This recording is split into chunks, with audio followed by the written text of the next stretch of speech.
महाराष्ट्र में जब से 3 पार्टियों की सरकार बनी है तब से इसको गिराने की कोशिशें होती रहती हैं और इसके गिरने को लेकर बयानबाजी भी होती रहती है। कुछ दिनों पहले कहा गया था बीजेपी के कुछ नेताओं की तरफ से, बीजेपी के सपोर्टर्स की तरफ से कि अगस्त सितंबर में महाराष्ट्र की सरकार गिरा देंगे।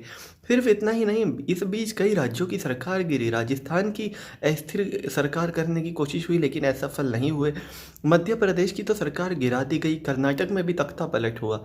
लेकिन एक राज्य ऐसा है जहाँ पर काफ़ी ज़्यादा आसान था सरकार बदलना, सरकार गिराना, लेकिन कर नहीं पाई बीजेपी। तो वो राज्य है महाराष्ट्र।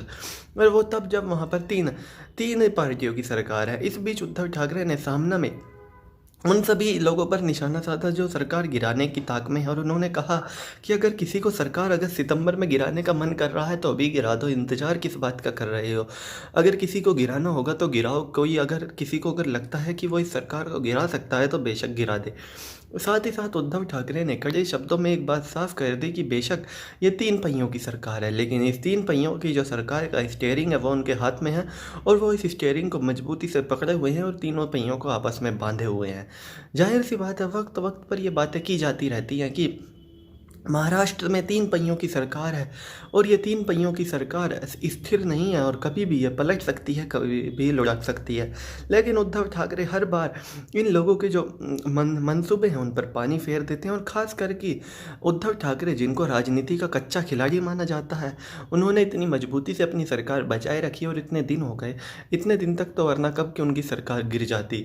उनके शपथ ग्रहण से पहले ही उनकी सरकार गिराने की कोशिश हुई थी, लेकिन वहाँ पर भी भाजपा सफल नहीं हुई।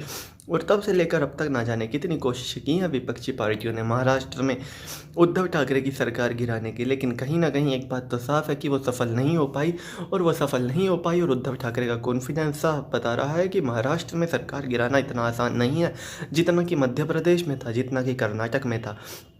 और इस वक्त जो कोरोना चरम पर है और महाराष्ट्र में हर दिन 9,000 से ज़्यादा केस आ रहे हैं, और अगर कोई पार्टी ऐसी कोशिश करेगी तो वो जनता की नज़रों में से उतरेगी, वो अलग। इसीलिए विपक्षी पार्टी को भी ये बात पता है कि ये सही वक्त नहीं है ये चीज़ें करने का। तो चलिए दोस्तों, मैं राहुल चौधरी फ़िलहाल इस वीडियो के लिए इतना ही। आगे भी इसी तरह की देश दुनिया, बॉलीवुड और खेल की तमाम खबरों के लिए बने रहिए मेरे साथ। जय माता दी।